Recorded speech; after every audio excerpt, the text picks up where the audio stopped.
And one of the hula sisters just happens to glance at the pa'u skirts hanging on the back of the front door of the hotel room, and she starts jumping up and down and screaming bloody murder.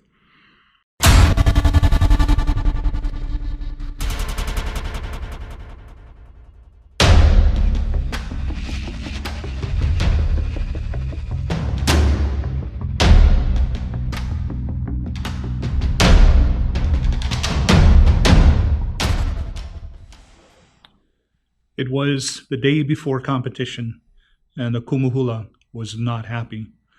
The kahiko number was off. The timing was off. The hands were going the wrong way. Nobody was getting the nuance. And then they practiced for the awana, even worse. The musicians were off. The timing was just all wrong, and nobody was smiling when they were supposed to.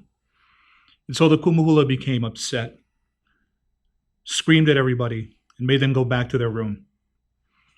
Two girls in particular are sharing a room together, hula sisters. And when they get to the room, they go into the first part of that door as soon as you close it.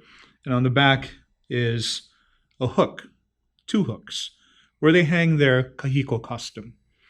More particularly, their pa'u skirts, which has a green bottom, and painted on top of it are these black lauae designs in accordance with the kahiko number that they're going to do. It's about 2:30 in the afternoon, and they're getting their leis together and doing other things to keep themselves busy. And one of the hula sisters just happens to glance at the pa'u skirts hanging on the back of the front door of the hotel room, and she starts jumping up and down and screaming bloody murder.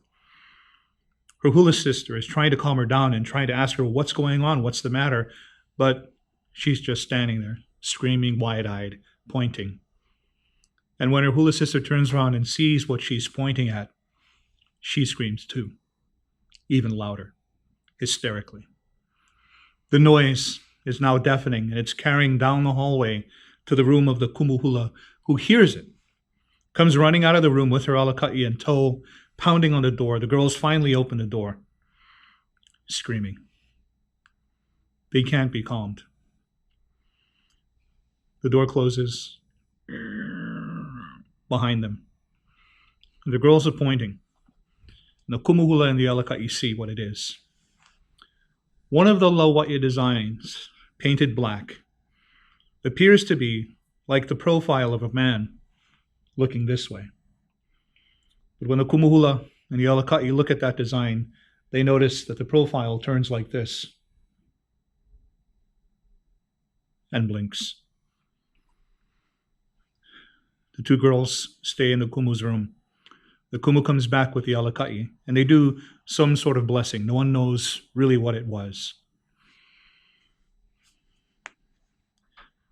The kumuhula knows what's going on.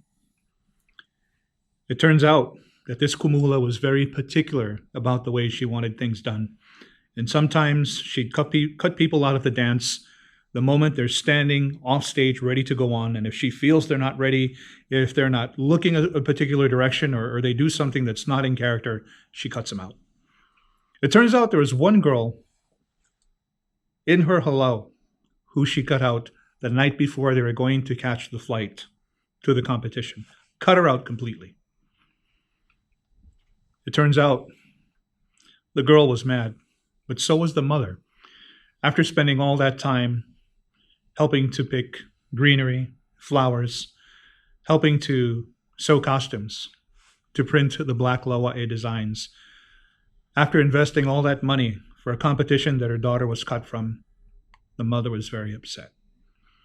And so the morning when the halau is leaving, cars are dropping them off at the airport, the two girls who are staying in that hotel room in Hilo are carrying all of their ukana, all of their lei, going to the terminal. And all of a sudden they hear, hooey, hooey, and they turn around, and it's their hula sister who was cut from the number the night before. And she runs up to one of them with her big duffel bag, and she puts it down and she opens it, and she removes her pa'u skirt with the black laua'i design and gives it to one of the girls and says, "I'm so sorry I can't go, but would you please do me the honor of wearing my pa'u skirt?"